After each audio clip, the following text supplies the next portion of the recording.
ആ ജോർജ് കുട്ടി ചേട്ടോ, എന്നാ ഉണ്ട് വിശേഷം?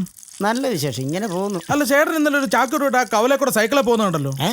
കവലക്കൂടെ സൈക്കിളെ ചാക്കിട്ടോട്ട് പോകുന്നുണ്ടല്ലോ. അതൊന്നും പറയണ്ടാവേ. ഇവിടെ ഒരു പട്ടി ഒരു നശിച്ച സാധനം, അതിനെ കൊണ്ട് കളയാൻ വേണ്ടി പോയതാ. എന്നിട്ട് കളയാൻ പറ്റിയില്ലേ? കളയാൻ പറ്റിയെന്നു.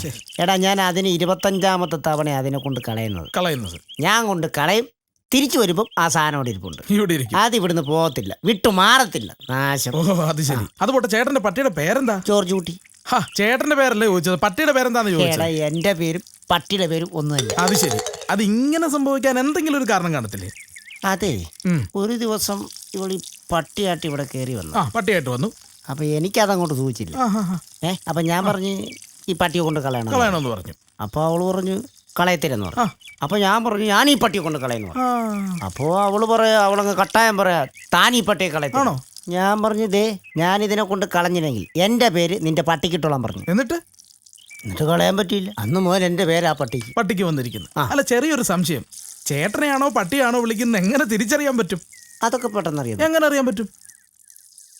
ജോർജ് കുട്ടി മോനെ എന്ന് വിളിക്കുമ്പോ പട്ടി ജോർജ് കുട്ടി എന്ന് വിളിച്ചാ ഞാൻ ചേട്ടൻ ഒരു കാര്യം ചെയ്യും. ചേട്ടൻ ആരും കാണാത്ത ഒരു സ്ഥലത്ത് കൊണ്ട് ഇതിനെ കളയാവോ? പിന്നെ ആരും കാണാത്ത സ്ഥലം പിന്നെ ഉണ്ട്. അങ്ങനെ ഒരു സ്ഥലമുണ്ടോ? ആദ്യം ഞാൻ പറയുന്ന ചേട്ടൻ ശ്രദ്ധിച്ച് കേട്ടോണം. അതായത് ചേട്ടന്റെ ഇവിടെ നമ്മുടെ ബസ് സ്റ്റോപ്പിൽ ചെന്നിട്ട് അവിടുന്ന് ബസ് കയറി കണിയാങ്കുന്ന് എന്ന് പറയുന്ന ഒരു സ്ഥലമുണ്ട്. കണിയാങ്കുന്ന് അവിടെ പോയി ഇറങ്ങുക. അവിടുന്ന് ചേട്ടൻ മറ്റൊരു ബസ്സിൽ കയറി കുന്നുംപുറം എന്ന് പറയുന്ന സ്ഥലത്ത് പോയി ഇറങ്ങുക. കുന്നുംപുറം. അവിടുന്ന് ചേട്ടൻ 1/2 കിലോമീറ്റർ മുമ്പോട്ട് ചെല്ലുമ്പോൾ ഇടത്തോട്ട് പോകുമ്പോൾ ചെറിയൊരു കയറ്റം കാണാം. അങ്ങോട്ട് പോയി ഇടത്തോട്ട് പോകുമ്പോൾ ചെറിയൊരു കയറ്റം കാണാം. ചേട്ടൻ ആ കയറ്റം കയറി അങ്ങ് മുകളിൽ ചെന്ന് കഴിയുമ്പോൾ ഒരിറക്കം. പിന്നെ ഇറക്കമുണ്ട്. ആ ഇറക്കം ഇറങ്ങി അങ്ങ് താഴെ ചെന്ന് കഴിയുമ്പോൾ ദൂരെ ഒരു പള്ളി ഇരിക്കുന്ന കാണാം. ആ പള്ളിയുടെ സൈഡിൽ കൂടെ ചേട്ടൻ നേരെ അങ്ങോട്ട് ചെന്നിട്ട് വീണ്ടും ഇടത്തോട്ട് 1/2 കിലോമീറ്റർ ചെന്ന് കഴിയുമ്പോൾ അവിടെ ഒരു കാട് കാണാം. നേരെ ഈ കാട്ടിൽ കൊണ്ടുവന്നിട്ട് ചേട്ടൻ ഈ പട്ടി അങ്ങ് വിട്ടാൽ മതി. പിന്നെ ഒരു കാര്യം, പട്ടിയെ വിടുന്നതിന് മുമ്പ് ചേട്ടൻ ഈ ചാക്കുകെട്ട് സഹിതം ഒന്ന് കറങ്ങിയേക്കണം. ഒന്ന് കറങ്ങണം. അപ്പൊ കറങ്ങി കഴിഞ്ഞ പിന്നെ ഈ പട്ടി തിരിച്ചു വരത്തില്ല, പ്രശ്നമേ ഇല്ല. എന്നാ നീ നോക്കിക്കോ, ഇന്ന് ഞാൻ ഈ പട്ടിയെ കൊണ്ട് കളയും. അത് ഉറപ്പാണല്ലോ? ഉറപ്പാ. ഓക്കെ മോനെ, ജോർജ് കുട്ടി ഈ ബിസ്ക്കറ്റ് അങ്ങോട്ട് കഴിക്കടാ. എന്ത് പിണക്കവാടി ഈ കൊച്ചിന് നിസ്സാര കാര്യം മതി നീ ഒന്നും കഴിക്കാതിരിക്കാൻ. 2 ദിവസമായിട്ട് എന്റെ കൊച്ചൊന്നും കഴിച്ചിട്ടില്ല. ദേ ജോർജ് കുട്ടി, നീ നോക്കിക്കോ, നീ ഒന്നും കഴിച്ചില്ലെങ്കിൽ മമ്മി ഒന്നും കഴിക്കില്ല. മമ്മി നിന്നോട് പിണങ്ങും. കേട്ടോ, മമ്മി കഴിക്കത്തില്ലെന്ന്. മമ്മി കഴിച്ചില്ല, ഡാഡിയും കഴിക്കത്തില്ല. ഉള്ള കാര്യം ഞാൻ തുറന്നു പറഞ്ഞേക്കാം. എടാ, ഇങ്ങനെ പിണങ്ങിയിരിക്കാതെ വല്ല കഴിക്കണ്ട ജോർജ് കുട്ടി. വല്ല വയറ്റിൽ വല്ല അസുഖം ഉണ്ടായി കഴിഞ്ഞാൽ പിന്നെ പൊക്കിക്കൊണ്ട് പോകാൻ തന്നെ വെറുതെ ടെൻഷൻ അടിപ്പിക്കും. ജോർജ് കുട്ടി ചേട്ടോ? നീയോ? അതെ, ഞാൻ തന്നെ. ചേട്ടാ, നിങ്ങളല്ലേ കഴിഞ്ഞ ദിവസം പട്ടിയെ കളയാൻ കൊണ്ടുപോയത്? നീ മിണ്ടിപ്പോരുത് കേട്ടാ. ഇവനാണ് നമ്മുടെ പട്ടിയെ കൊണ്ട് കളയാൻ വേണ്ടി റൂട്ട് പറഞ്ഞു തന്നെ. ഇവനാണല്ലേ? നിന്നെ അല്ലെങ്കിലും ഞാൻ ഒന്ന് കാണാനിരിക്കായിരുന്നു. എടാ മനോജ്, നിനക്ക് എങ്ങനെ തോന്നിടാ എന്റെ പുന്നാര കട്ടിനെ കൊണ്ടുവന്ന് കളയാൻ പറയാൻ? നിന്നെ ഞാൻ ഉണ്ടല്ല നിനക്കട്ടിയാ വെച്ചാ. എന്റെ പൊന്നി ചേച്ചി, ഞാൻ ചേട്ടൻ രക്ഷപ്പെടാൻ വേണ്ടി പറഞ്ഞതല്ലേ? ചേട്ടൻ രക്ഷപ്പെടാൻ വേണ്ടി പറഞ്ഞതല്ലേ? ഞാൻ പറഞ്ഞത്. എടാ, നീ പറഞ്ഞു തന്ന റൂട്ടിൽ ഈ പട്ടിയെ കൊണ്ട് കളഞ്ഞിട്ടേ അവസാനം ഞാൻ റൂട്ട് വെച്ചിട്ട് ഈ പട്ടിയുടെ പുറകെ വന്നോണ്ടാ ഞാൻ എന്റെ വീട്ടിൽ വന്നത്, അറിയാവോ? മനുഷ്യ, നിങ്ങൾക്ക് ഇതല്ല ഇതിലപ്പുറം വരണം. നിങ്ങൾ വഴി തെറ്റിയിട്ടുണ്ടെങ്കിൽ എന്റെ ഈ ജോർജ് കുട്ടി ഒരിക്കലും വന്ന വഴി മറക്കത്തില്ല മനുഷ്യ. എന്നാലേ ഈ ജോർജ് കുട്ടി ഉള്ളത്രയും കാലം നിന്റെ ഈ ജോർജ് കുട്ടിക്കും റൂട്ട് തെറ്റത്തില്ല. ഓക്കെ?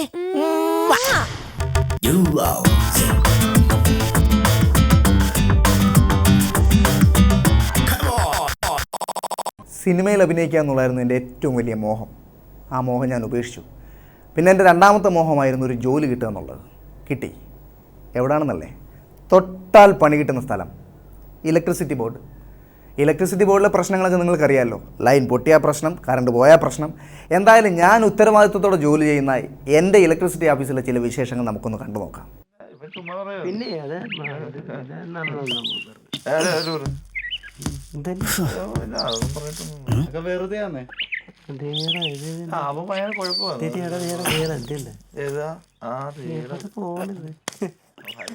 ഒന്ന് മാറിയിടാ ഇയാളിത്.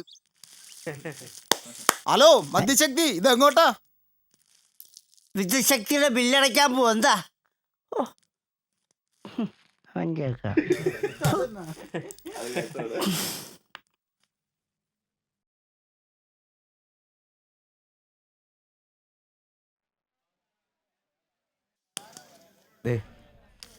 $2000 ബില്ല് എനിക്ക്. അതെ 2000 രൂപയുടെ ബില്ല് തനിക്ക്. അതിനെന്താ? എനിക്കാണോ 2000 രൂപയുടെ ബില്ല്? എടോ ഈ പ്രഭാകരൻ താനാണോ? ആ ഞാനാ പ്രഭാകരൻ. അപ്പൊ ഈ 2000 രൂപയുടെ ബില്ലും തന്നെ. അത് ശരി. അപ്പൊ ഈ 2000 രൂപയുടെ ബില്ല് എനിക്ക് കൊള്ളാം.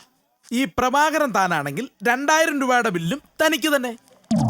സാറേ എനിക്കാണോ 2000 രൂപയുടെ ബില്ല്? എടോ 2000 രൂപയുടെ കറണ്ട് ഉപയോഗിച്ച തന്നോട് പിന്നെ ഞങ്ങൾ എന്നെ 500 രൂപയുടെ ബില്ല് മേടിക്കണോ? എടോ വീട്ടിലെ ടിവിയും ഫ്രിഡ്ജും ഫാനും മിക്സിയൊക്കെ ആവശ്യത്തിൽ കൂടുതൽ ഉപയോഗിക്കുമ്പോൾ ആലോചിക്കണമായിരുന്നു 2000 രൂപയുടെ ബില്ല് വരുമെന്ന്. എന്നാലേ വീട്ടിൽ ടിവിയും മിക്സിയും ഫാനും മെഷീനും ഒക്കെ ഉപയോഗിക്കുന്ന കാലത്ത് 2000 രൂപ അടച്ചോളാം കേട്ടോ. ഇത് കൊറേ ബില്ല് നടത്തി ഞങ്ങൾക്ക് ആ പോകാം. നിങ്ങൾ അങ്ങ് പൊക്കോ. എന്റെ വീട്ടിലെ കറണ്ട് പോലും ഇല്ല, അറിയാവോ? കറണ്ട് ഇല്ലേ? ഇല്ല. കൊള്ളാലോ. കറണ്ട് പോലും ഇല്ലാത്ത താൻ 2000 രൂപയുടെ ബില്ല് ഉണ്ടാക്കി വെച്ചിരിക്കുന്നു. അപ്പം കറണ്ട് ഉണ്ടായിരുന്ന താൻ എത്ര രൂപയുടെ ബില്ല് ഉണ്ടാക്കിയനെ? പോയി കൂലിക്കണോ? എന്റെ വീടിന്റെ മേളിൽ കൂടെ ലൈൻ പോയെന്ന് പറഞ്ഞ് ഞാൻ 2000 രൂപയുടെ ബില്ല് അടയ്ക്കണമെന്നു. കൊള്ളാമല്ലോടാ ഇത്. ആഹാ.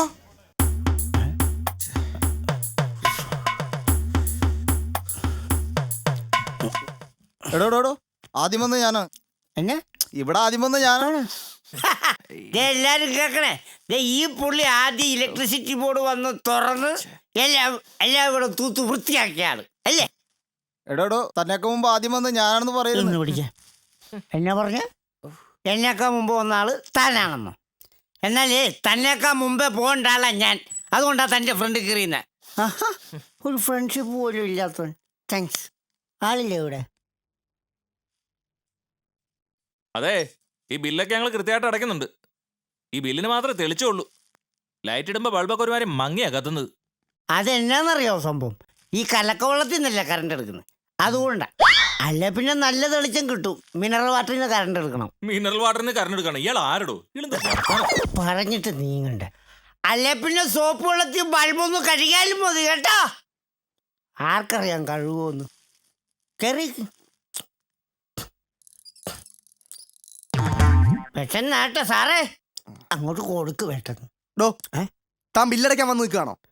പിന്നെ ഞാൻ ഈ ക്യൂ നിൽക്കുന്നുണ്ടപ്പോ നീ എന്നെ വെച്ചാൽ സാധനം മേടിക്കാൻ വന്നാണ്? അല്ല തന്നെ ആ ക്യൂവിലൊക്കെ കാണാറുള്ളൂ, അതുകൊണ്ട് പറഞ്ഞാ. എടാ ആ ക്യൂവിൽ പോയി നിന്ന് കഴിഞ്ഞാൽ ഇവിടുത്തെ കറണ്ട് ചാർജ് അടയ്ക്കാൻ പറ്റുമോ? അതുകൊണ്ടാണ് ഈ ക്യൂ വന്ന് നിന്ന. താൻ വലിയ ഷോ ഒന്നും കാണിക്കണ്ട, മര്യാദക്ക് നിന്നിട്ട് അടച്ചിട്ട് പോ. അല്ല വലിയ ഷോ ഒന്നും കാണിക്കണ്ടെന്ന്. ഷോ കാണിച്ചാൽ നീ എന്ത് ചെയ്യും? വിരല് ചൂണ്ടി സംസാരിക്കരുത്. കൈ ചൂണ്ട് സംസാരിച്ച നീ എന്ത് ചെയ്യുമാടാ? സുരേഷ് ഗോപിയാ? സുരേഷ് ഗോപിയാ? നല്ല അടി പഠിക്കും. പിന്നെ നീ വലിച്ചിട്ടുള്ള 11 kV ലൈനെ തൊട്ടിട്ട് എന്നെ അടിച്ചിട്ടില്ല. പിന്നെ ആ ലൈൻ വലിക്കുന്നത് നീ. പിന്നെ നീ വലിക്കുന്ന ലൈനൊക്കെ എനിക്കറിയാം കേട്ടാ. എവിടെയാണെന്നാ? ഹലോ ഇങ്ങോട്ട് നോക്കിയാടാ. എല്ലാരും ഇങ്ങോട്ട് ശ്രദ്ധിച്ചു. ഒരൊറ്റ പോസ്റ്റ് മാത്രം ലൈൻ വലിക്കുന്ന ലൈൻമാനാ ഇവൻ. ഏത് പോസ്റ്റിൽ? ഏത് പോസ്റ്റിലാണ്? ആ ലേഡീസ് ഹോസ്റ്റലിന്റെ അവിടുത്തെ. എടോ അവിടുത്തെ ലൈൻ എപ്പോഴും പൊട്ടുന്നോണ്ടല്ലേ? അത് ശരി. ഓരോ ലൈൻ പൊട്ടുന്നിടത്ത് നീ വേറെ ലൈൻ അങ്ങ് ഇട്ടോളുവാണോ? കൂടുതൽ ലൈമാൻ കളിക്കല്ലേ. ഒരു കാര്യം ഞാൻ പറഞ്ഞേക്കാം. ആ ഏരിയ കിടന്ന് ലൈൻ അടിക്കുന്നതൊക്കെ കൊള്ളാം. പക്ഷെ നാട്ടുകാർ നിന്റെ ഫീസ് ഊരാതെ നീ സൂക്ഷിച്ചു. വെള്ളം അടിച്ച വയറ്റി കിടക്കണം കേട്ടോ. എല്ലാരും പറയും വെള്ളം അടിച്ചാൽ വയറ്റി കിടക്കണം.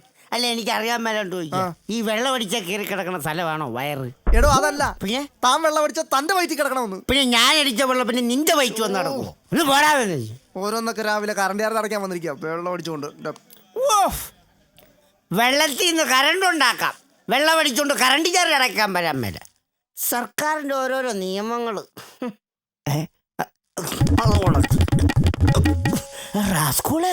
താനെന്റെ ബാക്കിൽ നിന്നാണോ? പിന്നെ താനെങ്ങനെ എന്റെ ഫ്രണ്ട് വന്നാ? താൻ ബില്ലടയ്ക്കുന്നില്ലേ? സോറി കേട്ടോ സാറേ. എന്റെ എത്ര സാറേ? ബില്ല് തരാതെ എങ്ങനെയാണോ അറിയുന്നത്? ബില്ല് തരാൻ തരാം. എടോ താൻ ബില്ല് തന്നില്ലല്ലോ. വേണം. പിന്നെ വേണ്ടേ? അത് പറഞ്ഞാ പോരെ. അമ്പാടാ. എടോ താൻ എന്തുവാണ് കാണിക്കുന്നത്? തരാം ധൃതി വെക്കില്ലേ. പിന്നെ മറ്റുള്ളവർക്കും ബില്ലടയ്ക്കാനുള്ളതാ. മറ്റുള്ളവരുടെ ബില്ല് അവരടച്ചോളും. ഇപ്പൊ ഞാൻ അടച്ചിട്ട് അടച്ചാ മതി എല്ലാരും കേട്ടാ. പോടാ പോലെ. ഇയാളെ കൊണ്ട് വലിയ ബുദ്ധിമുട്ടായല്ലോ. എന്താ സാറേ? എടോ ഇയാള് കുറച്ച് നേരമായിട്ട് ബില്ല് കയ്യിലോട്ട് തരും വലിക്കും. കുറച്ച് നേരമായിട്ട് എന്നെ ബുദ്ധിമുട്ടിച്ചോണ്ടിരിക്കുക. ചേട്ടാ ഇയാളെ കൊണ്ട് വലിയ ശല്യമായല്ലോ. എടോ താൻ എന്തിനാണോ ഞങ്ങളെ ഇങ്ങനെ ബുദ്ധിമുട്ടിപ്പിക്കുന്നത്? ബുദ്ധിമുട്ടായല്ലേ? സാറിന് ബുദ്ധിമുട്ടായെന്ന്. എന്നെ കൊണ്ട് സാറിന് ഭയങ്കര ബുദ്ധിമുട്ടായെന്ന്. ഇതുപോലാണ് ഞങ്ങൾക്കും ഒക്കെ ഉള്ള ബുദ്ധിമുട്ട്. അറിയാവോ? എന്ത് ബുദ്ധിമുട്ടാ? എന്ത് ബുദ്ധിമുട്ടാന്നോ? ഇതുപോലാണ് ഞങ്ങളുടെയൊക്കെ വീട്ടിൽ കറണ്ട് വരുന്നത്. വരുമ്പോ പോകും, വരും, പോകും. അപ്പൊ ഇതുപോലെ പൈസ തരാൻ പറ്റത്തുള്ളൂ കേട്ടാ.